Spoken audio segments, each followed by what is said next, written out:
Bienvenidos a una conversación para todos. En el episodio de hoy vamos a hablar sobre sentirnos presionados y para eso nos acompañan nuestros dos psicólogos de confianza. Bienvenida Rocío, bienvenido Dani, ¿qué tal? ¿Cómo estáis? Gracias, encantado de estar aquí de nuevo. Bien, yo hoy estoy como más, ¿Sí? o eso siento, más relajada. Me alegro. Bueno, vamos a empezar de una. ¿Qué es sentirse presionado? Yo creo que cuando hablamos de sentirnos presionados, claro, a nivel coloquial en la sociedad lo decimos así, pero en realidad de lo que estamos hablando es de la ansiedad, ¿no? De la emoción, ansiedad como emoción. Porque es importante distinguir que nosotros sentimos ansiedad, como sentimos enfado, como sentimos tristeza o como las sentimos todas a la vez diariamente y muy frecuentemente. Pero eso no es lo mismo que tener un trastorno de ansiedad. Entonces, creo que es importante recalcar estas dos cosas. Uno, que cuando hablamos de sentirnos presionados hablamos de que la respuesta emocional es la ansiedad. Y dos, que hay que diferenciar que la ansiedad también es una emoción y la sentimos diariamente. Pero sentir ansiedad no significa tener un trastorno de ansiedad. Bueno, yo hice un ejercicio de investigación en mi entorno. Por un lado saqué mi propia definición de lo que es sentirse presionado, que en la línea que decía Rosy, al final es pues sentir ansiedad, estrés ante una situación que mi cerebro demanda como amenazante o como desbordante, quizá. Y bueno, que al final se traduce en distintos contextos, como puede ser la familia, el trabajo, los amigos, la pareja. Esa es la definición que yo saqué. Luego me fui a algunos compis míos de trabajo, que son así también muy cuadriculadillos como yo. Y una de ellas me sacó una definición así como muy técnica, que es tener un estímulo externo que te exige salir de lo que es tu zona de confort y de lo que tú estás acostumbrado. Además también me metió como el cumplir con las expectativas, que yo creo que es un componente muy importante dentro de lo que es sentirse presionado, de cumplir con las expectativas de lo que los demás puedan pensar de ti. Y luego ya yéndome a otras personas de mi contexto, al final es como otras personas me sacaron como pues defraudar a alguien. De todo esto yo como que saqué la conclusión de que hay como dos componentes aquí importantes en lo que es sentirse presionado. Es por un lado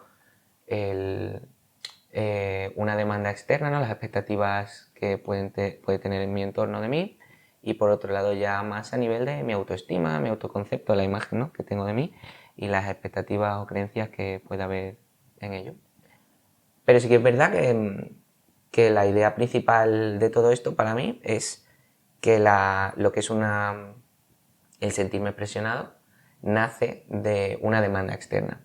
De aquí, de esa demanda externa, ya surge todo lo demás. Pues siento presión porque, yo qué sé, tengo un examen para mañana y eso me va a hacer conectar con las expectativas que puede tener mi entorno de mí, mis padres, mi familia, mis amigos, mis profesores, y también con esas creencias que tengo sobre mí mismo y esa autoestima. Lo que yo pienso de mí mismo, las capacidades que yo pienso que tengo y es ese conjunto lo que va a desencadenar lo que decía Rocío, ¿no? La ansiedad, que llevado como a otros ámbitos puede generar ese trastorno de ansiedad o simplemente una ansiedad más desajustada. Bueno, está bien porque bueno, estamos sacando ya muchos conceptos. Hemos hablado un poco de que ese sentirse presionado está relacionado con la ansiedad, con el estrés y bueno, también hemos hablado un poco de ese entorno que nos rodea, las expectativas y cómo nos afecta un poco en la zona de confort y cuando tenemos que salir de ella. Yo quería haceros una pregunta y es, ¿cómo nos afecta a nivel corporal cuando nos sentimos presionados? Pues a nivel corporal, claro, tenemos que tener en cuenta que la respuesta emocional es la ansiedad. Entonces, de la ansiedad se encargan dos sistemas, ¿no? Si tuviese la pizarra, os prometo que os dibujaría la curva. El próximo día me la traigo. Hay dos sistemas, ¿vale? Por una parte está el sistema simpático, le llamamos simpático, pero es el que no nos gusta un pelo, porque es el que produce todos esos síntomas cuando estamos nerviosos, ¿no? Y sentimos la ansiedad.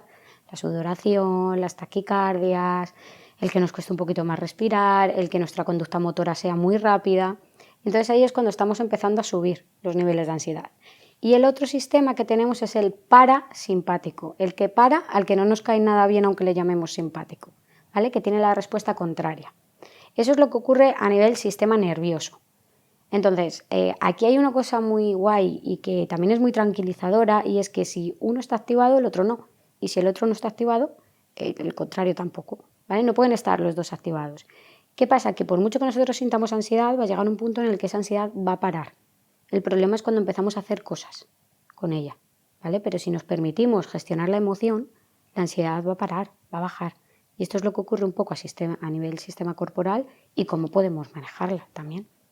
¿Qué podríamos decir que afecta a ese sistema simpático que nos va a generar toda esta situación? ¿Qué es lo que provoca esa activación? Es decir, ¿es nuestro entorno? ¿Somos nosotros mismos? Bueno, aquí a mí me gusta entender que la diferencia, o sea, lo que genera como esa activación es el sistema este de ABC del pensamiento. Es un sistema con el que funcionamos un poco todos, pero el desencadenante es: yo recibo un estímulo externo, que puede ser pues, esta demanda X, que considero y juzgo que es superior a lo que yo pueda abarcar, y me va a generar esta ansiedad que va a su vez a desencadenar una serie de pensamientos, creencias que tenemos como muy agregadas ahí en la base, y que lo que van a hacer es como, bueno, prepararnos y activarnos para una conducta X que nos ayude a gestionarlo. Yo creo que la importancia aquí es entender cuáles son esas creencias, cuáles de ellas son adaptativas y ajustadas y reales, y cuáles de ellas pues, pueden estar más sesgadas por lo que nosotros hayamos vivido en nuestro día a día. Y yo haría una mención importante a los pensamientos automáticos, que son estos pensamientos que nos vienen de manera automática, como su nombre dice, cuando vivimos una situación de este estilo, y son pensamientos que van muy ligados igual pues a nuestra autoestima, la imagen que nosotros tenemos de nosotros mismos, y están ahí por algo, están ahí para ayudarnos, pero que muchas veces nos hacen mucho daño. Este pensamiento de no valgo para esto, no voy a ser capaz, que muchas veces nos vienen así, de manera como automática. Pero además, seguramente dentro de nuestro entorno hay ciertos factores que la activan de repente, ¿no? Por ejemplo, tal vez las redes sociales, nuestras conversaciones con los amigos, con la familia. Y a la par de lo que estáis diciendo los dos, creo que es importante resaltar que es que no recibimos solamente un estímulo. O sea, raramente nuestro cerebro está procesando una sola cosa a la vez. Mientras nosotros estamos hablando, nuestro cerebro está procesando un montón de cosas, ¿no? Está procesando el lenguaje de Dani, está procesando tu lenguaje, pero también está procesando estímulos internos, como están mis órganos. Entonces, claro, si ya partimos de la base de que hay demandas externas que nos implican mucho esfuerzo, y además que nunca hay una sola demanda, por ejemplo, el tema de las redes sociales, ¿no? Todos los estímulos que procesa mi cerebro, es que es normal tener esa sensación de sentirnos presionados y que la ansiedad sea más frecuente cada día. Nuestra mente es adaptativa, es decir, se adapta a la presión, estamos hechos para soportarla o estamos construidos de tal manera que nos cuesta lidiar con ella. A ver, nuestra mente está adaptada para enfrentarse a la presión. El caso es que nuestra mente no está adaptada para el mundo en el que estamos viviendo actualmente. Es decir, a mí siempre me gusta como explicar el ejemplo de el cerebro primitivo. Es decir, el cerebro que nosotros tenemos a día de hoy a nivel estructural es el mismo que el que teníamos hace 2 millones de años. El Homo sapiens de ese entorno, de ese momento, ha sufrido muy pocas variaciones, pero el entorno en el que vivimos sí. Entonces, la realidad es que nosotros tenemos un cerebro que se fue desarrollando de manera muy gradual a un entorno poco cambiante. Poco cambiante en relación al mundo que vivimos ahora, que es un mundo totalmente distinto. El mundo en el que nosotros vivimos no es el mundo de nuestros padres y desde luego no era el mundo de nuestros abuelos.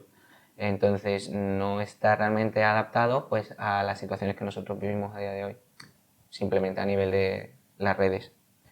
Nuestro cerebro se adaptó a movernos por entornos realmente mucho más pequeños de los que vivimos a día de hoy. A nivel social, yo qué sé, las civilizaciones tienen pocos miles de años. Y ya a nivel de redes sociales, ya apaga y vámonos, la verdad, porque no estamos estructuralmente, ¿no?, adaptados a recibir como a estar siempre alertas a nivel social, a recibir tantos estímulos, a nivel social. Entonces, pues sí. Claro, ¿no? Al final las redes sociales, en cuanto abres TikTok, de repente tienen un montón de cosas, y no solo eso, sino que si tú también estás creando contenido, lo estás compartiendo, hay una autoexigencia de muchas veces llegar a resultados. No solo en redes sociales, sino en la vida misma real, cuando tienes que hacer un examen, por ejemplo, en la universidad, o por ejemplo incluso la selectividad, ¿no? Decir, hostias, tengo que entrar a una carrera, tengo que sacar una nota de corte, qué presión, ¿no? Todo, me lo juego todo en un examen. ¿Cómo se podría gestionar todas esas expectativas? Yo creo que hay varias cosas. Una que para mí me parecía muy importante, sin tender a la adicción, ¿no? Es el tema del deporte. El deporte, lo que ocurre, ¿os acordáis de lo del sistema simpático y parasimpático? Bueno, pues el deporte tiene la función de inhibir el sistema simpático. Por lo tanto, funcionamos con más tranquilidad, ¿vale? Cuando hacemos deporte. Y además esto se nos olvida cuando estamos estudiando. Yo recuerdo cuando estaba en la selectividad y mi vida era encerrarme 2 meses, creo, en la habitación, no salir, solo por la ventana a que me diese el aire, que ahora lo pienso y digo, joder, si yo hubiese sabido estas cosas, ¿no? ¿Cómo me lo podría haber gestionado? Entonces, para mí, una esencial es el deporte, ¿vale? Sin tender a la conducta impulsiva, ¿no? De compulsiva continuamente a hacer deporte. 2. Si yo estoy triste, estoy con ansiedad, estoy enfadado o enfadada y me siento a intentar rendir para ese examen de selectividad, es que se está viendo afectada la atención, la concentración, la memoria. Entonces, lo único que va a provocar es que te frustres. Y la frustración es tristeza y enfado. Una mezcla de las dos. Por lo tanto, también voy a tener que gestionar esa frustración. Así que mi recomendación desde aquí es aprender a regular esa ansiedad ante un examen, ¿no? Porque además es buena y es adaptativa. Un nivel de ansiedad ante un examen nos produce rendir más. El problema es cuando nos pasamos. Segundo, si yo tengo muchas demandas externas, hay que reducir. O sea, tu cerebro ya está procesando muchas cosas para que le metas más caña, y más si estás ante un examen de selectividad. Pues si viene mi amigo o mi amiga con un problema de pareja, ¿no? Pues a lo mejor es bueno ser asertivos y decirle, oye, pues hoy no es el día que yo te pueda escuchar porque me estoy preparando a la selectividad. Y por último, para mí creo que es importante distinguir lo que es importante de lo que es importante y urgente, ¿no? Si algo es importante y es urgente, pues lo hago ya. Si algo es simplemente importante, a lo mejor puedo pedir ayuda, puedo delegar, etc. Y si algo es urgente, pero no importante, que esto pasa mucho también con el tiempo, ¿no? Pues lo quitamos de la lista. Ya está, que tenemos muchas cosas que hacer, que no es necesario, ¿no? Para mí eso sería esencial. Totalmente. Yo aparte de eso, y Rosy sí que lo ha mencionado un poco, haría hincapié en el punto de la asertividad. Esto se ha hablado mucho de la asertividad y lo que pasa cuando se habla mucho de un tema es que se acaba como desvirtuando, es como más complicado como entender de qué trata exactamente. A mí me gusta siempre explicarlo de una manera muy sencilla. Asertividad es comunicación. En la comunicación pues podemos hablar de distintos estilos comunicativos y la clave de todo ello es el respeto. Entonces, cuando yo hablo de asertividad siempre pongo un poco los 3 ejemplos, que sería la comunicación agresiva, la comunicación pasiva y la comunicación asertiva. ¿Cuáles son este tipo de comunicación? Pues en primer lugar, comunicación agresiva. Yo respeto mi punto de vista, pero no voy a respetar el punto de los demás. Comunicación pasiva. Yo voy a respetar a la otra persona, pero no me voy a respetar a mí. Y es en la asertividad donde encontramos ese equilibrio, ¿no? Yo me respeto a mí, pero voy a respetar a los demás. Totalmente. Yo creo que nos exige muchas veces ser perfectos o llegar a unos objetivos que no sabemos si vamos a alcanzar. Ahí nos surge la presión, ese sentimiento de estar presionado. Y me ha gustado mucho unas cuantas cosas que has dicho, que es el poder decir que no cuando sentimos esa presión, siempre y cuando la situación lo permita, decir, oye, por lo menos yo tengo mi derecho a decir, oye, tal vez lo expreso, ¿no? Y eso puede ayudarte a lidiar con la situación. Me gusta también el concepto de apoyarte en otras personas, ¿no? Aquí yo veo 2 situaciones, porque yo tengo, en función de mi experiencia, he tenido pues, las diferentes opciones de decir, bueno, se lo cuento a un grupo con el cual tengo confianza y comparto ese sentimiento de presión y me doy cuenta de que ellos tienen la misma presión, con lo cual hacemos ahí un grupo y a mí la verdad que me rebaja la presión el saber que otros tienen ese mismo nivel.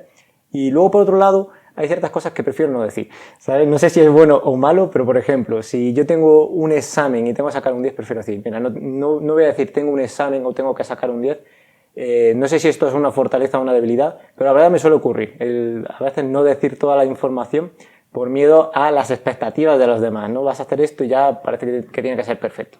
Es una forma de protegerte y está bien. Protegernos está siempre bien, muy bien. Yo creo que la clave de todo esto es el respeto. Es decir, igual que tienes derecho a todas estas cosas que he dicho, tienes también derecho a no hacerlo si sientes que no puedes hacerlo. Tienes derecho a decir que no, pero también tienes derecho a no decir que no si en ese momento no te sientes capaz de hacerlo. Es que es un arma de doble filo, si me presiono. O sea, me presiono por decir que no, pero cuando aprendo a decir que no, me presiono también porque tengo que decir que no. Entonces, bueno, pues ser asertivo, respeto. Claro, porque luego todo esto también nos genera la autoexigencia, ¿no? Ahí está, eso es. Y esa es traicionera. Yo lo digo como psicóloga y por experiencia. Y también me ha gustado, Rocío, mucho lo que has dicho del nivel de presión. Un cierto nivel de presión es bueno, nos va a hacer rendir, ser competitivos, pero niveles altos de presión lo que nos va a hacer seguramente es cometer errores y fallar. Y fallar. Y si a lo mejor iba a sacar un 6, pues suspendo. Yo muchas veces lo que le digo a los alumnos de la academia es que no son la nota que sacan, es decir, van a tener mucha presión por su entorno de llegar a una carrera o de sacar una nota, pero tienen que ser conscientes de que ellos son mucho más cosas, no son ni la nota ni la carrera que van a hacer, son un cómputo de cosas, una mezcla, un cóctel de un montón de factores. Y aunque tienen que estar motivados, tenéis que estar motivados, todos los que tengáis exámenes en la universidad o vais a apuntar la selectividad, tenéis que estar motivados, pero no sois esa nota, sois mucho más. Y que esa nota no va a determinar nada, en realidad luego. O sea, porque luego puede ser que te equivoques y cambies de profesión y ya está, como hablábamos el otro día, ¿no? Entonces, al final, hay una cosa que me ayudó mucho a pensar y es... He conocido a personas con una carrera increíble, ¿no? Me refiero a nivel de formación, pero que personalmente, pues no, a lo mejor a mí, ¿no? Como persona no me aportaban tanto, pero he conocido a camareros y camareras con los que tienes una conversación maravillosa que dices, wow. Entonces, lo que tú eres como persona no se define en una nota. Totalmente. Dani, no sé si quieres decir un último consejo para todas estas personas que se van a enfrentar a un examen o a un acontecimiento importante que su entorno les exija unos resultados. Que tienen derecho a equivocarse. Lo decimos mucho, pero es verdad. Tienes derecho a equivocarte. Y trátate con respeto. Y que selectividad no hay una, hay muchas. O sea, que bueno, que a lo mejor esta selectividad a mí no me sale como yo quisiera. Pero bueno. Tenemos derecho a fracasar, ¿no? Sí, es que del fracaso vamos a aprender. Y habrá más oportunidades. Tendremos que hacer un episodio especial para ese tema del miedo a fracasar y a no cumplir con las expectativas, porque no pasa nada. De verdad, hay una oportunidad, hay dos, hay tres. Si alguien quiere algo, puede lograrlo y hay que rebajarlo a nivel de presión. Eso es verdad. Pues sí. Bueno, pues muchísimas gracias por estar en este episodio y nos vemos en el siguiente. A vosotros. A vosotros.